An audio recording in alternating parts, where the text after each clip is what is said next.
My last video about refugee benefits exploded. Almost 600,000 Canadians watched it, which tells me one thing. People feel something in their gut, something is not adding up. So here's part 2.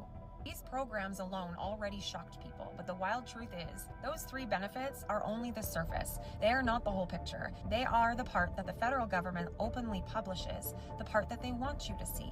The Parliamentary Budget Officer released a breakdown of what one asylum claimant costs federal taxpayers, not a family, not a group, one person.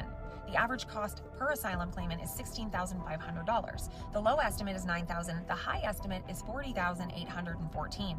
That is per person, not per family. Now look at the intake.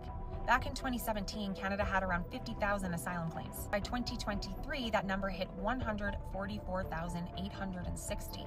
That is an increase of 185% in 6 years, which would explain why federal spending has exploded. Since 2020, the federal government has spent over $1.1 billion on hotels alone. Not housing, not long-term support, hotels. In 2023 to 24, the hotel bill for asylum claimants was $557 million in that year alone. And that is just the federal side. Provincial income assistance across Canada easily lands between $800 million and $1.2 billion a year. When you add that on top of the federal hotel spending, the RAP payments, the benefit coverages, and the processing costs, the real total is not $1 billion or even $2 billion. The real total is anywhere between $4 to $8 billion a year. The most shocking part to me is that these numbers are only based on what is publicly available up until 2023. The years after that have higher intake, higher pressure, and higher costs, and the government has not released full accounting. And while all of this is happening, this is the part that we should not be ignoring. A refugee family receiving full benefits can receive between $5,000 to $9,000 worth of support every single month. That is more per month than many Canadian families make while working full-time. A Canadian senior who worked their entire lives receives about $1,800 a month.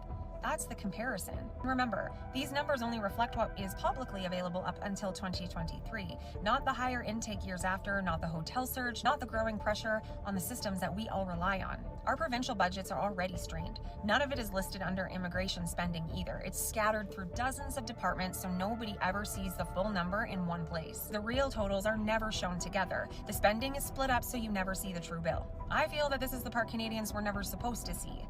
Canadians are told there is no money for seniors, no money for families, no money for veterans, no money for affordable housing, no money to fix ER wait times. Maybe the problem isn't that Canada's broke. Maybe the problem is that Canadians are not being shown where their money is actually going. It tells you exactly where these priorities are. Canadians deserve truth, and it starts with looking at the numbers. They hope that you will never add up.